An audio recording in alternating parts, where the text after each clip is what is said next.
আসসালামু আলাইকুম রহমতুল্লাহি ওবরাকাতুহ। প্রিয় ভিউয়ার্স, কেমন আছেন সবাই? আশা করি আল্লাহর রহমতে সবাই ভালো আছেন। আজকে আপনাদেরকে দেখাবো এটা উস্তের চাষ। আমাদের লেবু ভাই নগরকান্দি সামারডাঙ্গি গ্রামের ভিতরে উস্তের চাষ।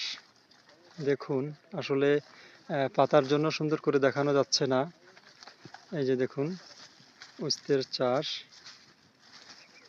আসলে গতকালকে এখান থেকে ফল কাটা হয়েছে, আলহামদুলিল্লাহ। তারপরেও দেখুন অনেক, এই যে দেখুন কি সুন্দর সুন্দর গাঢ় সবুজ কালারের উস্তে এখনো গাছে আছে। এটা আমাদের ভাই মোহাম্মদ লেবু ভাইয়ের প্রজেক্ট, মাছের প্রজেক্ট। এই যে দেখুন উস্তে খুব সুন্দর উস্তে হয়েছে। যে দেখুন আমি আপনাদেরকে ঘুরে ঘুরে দেখাচ্ছি। এটা হচ্ছিল নগরকান্দি বাজার। এই যে এখানে দেখুন কি সুন্দর কি সুন্দর উস্তে হয়েছে। এই যে আপনাদেরকে আমি দেখাচ্ছি। আসলে সুন্দর করে দেখানো যাচ্ছে না, কারণ কি ফলগুলি ওপাশ দিয়ে নেটের ওপাশ দিয়ে, যার কারণে সুন্দর করে দেখানো যাচ্ছে না। তারপরও এখান থেকে যতটুক আমি আপনাদের জন্য চেষ্টা করতেছি দেখানোর জন্য। দেখুন এই যে মোটামুটি, দেখুন মোটামুটি আলহামদুলিল্লাহ অনেক সুন্দর উস্তে হয়েছে। আমি আপনাদেরকে ঘুরে ঘুরে দেখানোর চেষ্টা করতেছি। এই যে দেখুন আলহামদুলিল্লাহ। সবচেয়ে বড় মজার বিষয় হচ্ছিল এখানে আমাদের সুফলা গ্রোথ ব্যবহার করা হয়েছে। এই যে গাছের দেখুন অনেক বড় একটি প্রজেক্ট, উস্তের প্রজেক্ট। এই যে দেখুন এটা শুধুমাত্র এই ফাড়ি দিয়ে, এটা হলো মাছের একটি প্রজেক্ট। মাছের যে ফাড়িটা আছে এই ফাড়ির উপর দিয়ে কিন্তু আমাদের লেবু ভাই, এটা নগরকান্দি মোল্লাহাট থানা, নগরকান্দি গ্রাম, সামারডাঙ্গির ভিতরে, নগরকান্দি সামারডাঙ্গির গ্রামের ভিতরে এটা। আসলে সেভাবে দেখানো যাচ্ছে না। আমি আপনাদেরকে তারপরও চেষ্টা করতেছি দেখানোর জন্য।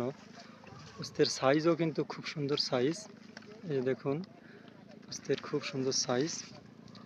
আর সবচেয়ে বড় বিষয়টা হলো আপনারা গাছের গ্রোথটি দেখুন, কি সুন্দর গ্রোথ, গাঢ় সবুজ কালারের গ্রোথ। যেখানে পল্লী এগ্রো একটি প্রোডাক্ট যার নাম সুফলা গ্রোথ। এই যে দেখুন কি সুন্দর উস্তের সাইজ। গতকাল এখান থেকে কিন্তু উস্তে কাটা হয়েছে। একদিন পর একদিন আমাদের চাষি ভাই উস্তে কাটে। ইনশাল্লাহ আমরা আপনাদের সাথে কথা বলবো। আমাদের চাষি ভাই এই যে দেখুন কি সুন্দর উস্তের সাইজ, গাঢ় সবুজ কালার, গাছের কি সুন্দর গ্রোথ আছে। এই যে আপনাদেরকে দেখানোর চেষ্টা করতেছি। যাক, মোটামুটি এখনো কিন্তু গাছের গ্রোথটা, মোটামুটি গাছের ফলন এখনও ইনশাল্লাহ, যেহেতু সবাই সব জায়গায় পানিতে অনেক জায়গায় ডোবা ডোবা হয়ে গেছে আলহামদুলিল্লাহ, তারপরেও কিন্তু গাছের অনেক ফল ভালো দেখা যাচ্ছে। কন্ডিশনটা এখনো খুব সুন্দর আছে। এখন আপনাদের সাথে কথা বলবো আমাদের এই প্রজেক্টের মালিক ভাই মোহাম্মদ লেবু ভাই। আসসালামু আলাইকুম ভাই, কেমন আছেন?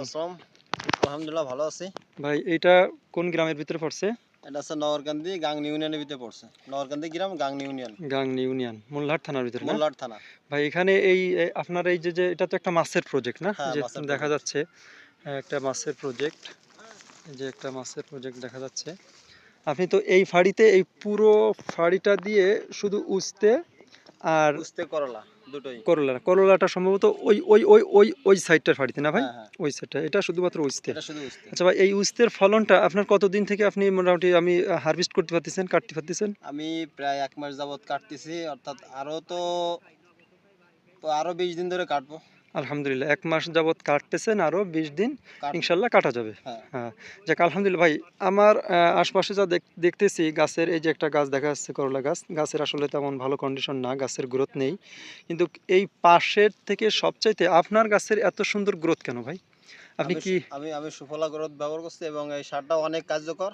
এটা ব্যবহার করে আমার ফলনও যেমন বাড়ছে, গাছের গতিও তেমন বাড়ছে এবং গাছ সবসময় ভালো। আলহামদুলিল্লাহ। প্রিয় ভিউয়ার্স, আপনারা শুনলেন, এটা হচ্ছে পল্লী এগ্রো ফার্মের একটি প্রোডাক্ট যার নাম হচ্ছিল সুফলা গ্রোথ। আমাদের ভাই এই সুফলা গ্রোথ এই গাছে ব্যবহার করেছেন। আলহামদুলিল্লাহ তার গাছের কন্ডিশনও ভালো। আর সবচেয়ে বড় দুঃখের বিষয় হচ্ছিল আশপাশে যত মাছের প্রজেক্ট আছে সব জায়গায় কিন্তু মোটামুটি সবজি চাষ হয়, কিন্তু আসলে বর্তমান বন্যায় প্লাবন্ত যে সমস্ত সব জায়গায় কিন্তু কম বেশি বৃষ্টির প্রবলনটা একটু বেশি, যার কারণে সব জায়গার ফলনটা একটু কম। তার ভিতর দিয়েও আলহামদুলিল্লাহ আমাদের ভাইয়ের কিন্তু মোটামুটি আপনারা যা দেখলেন, আপনার খুব সুন্দর একটি মানে প্রজেক্ট এবং সাজানো গোছানো ডিসিপ্লিনের সাথে একটি প্রজেক্ট, যে এবং ফলনটাও খুব সুন্দর পাওয়া গেছে। আর ভাইয়ের কাছে শুনলেন আপনারা, এটা সুফলা গ্রোথ ব্যবহার করা হয়েছে। অবশ্যই এখানে রাসায়নিক সারও কিছু ব্যবহার করা হয়েছে, তবে আমাদের সুফলা গ্রোথটা ব্যবহার করলে আলহামদুলিল্লাহ রাসায়নিক সারের খুবই কম লাগে, নাকি ভাই? এবং হ্যাঁ, রাসায়নিক সার যেমন কম লাগে তেমন ফলের মানও তেমন ভালো হয়। মানের অন্য অন্য ফলে অন্য সার ব্যবহার করে যে তুলনামূলক যে ফল হয়, জি জি। আর এই সুফলা গ্রোথ ব্যবহার করে তার চেয়ে অধিক ভালো ফল পাওয়া যায় এবং ফলের কালার, ফলের গেটআপ অনেক সুন্দর হয়। আলহামদুলিল্লাহ ভাই, তাহলে আমরা আশাবাদী যে সুফলা গ্রোথ আগামীতে ব্যবহার করা যাবে ইনশাল্লাহ, এবং আমাদের যে চাষি ভাইরা আছে আমি তো যারা, ব্যবহার করবো এবং আমার আশপাশে যারা আছে আমি সবাইরে বলবো যে আমার এটা দেখে শেখো আর এটা দেখে ব্যবহার করা শেখো। আলহামদুলিল্লাহ আমাদের ভাই কিন্তু মোটামুটি একজন ভালো প্রফেশনাল একজন চাষি।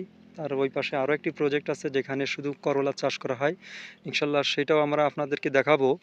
তা আজকে এই পর্যন্ত, সবাই ভালো থাকবেন, সুস্থ থাকবেন। আসসালামু আলাইকুম রহমতুল্লাহি বারকাত।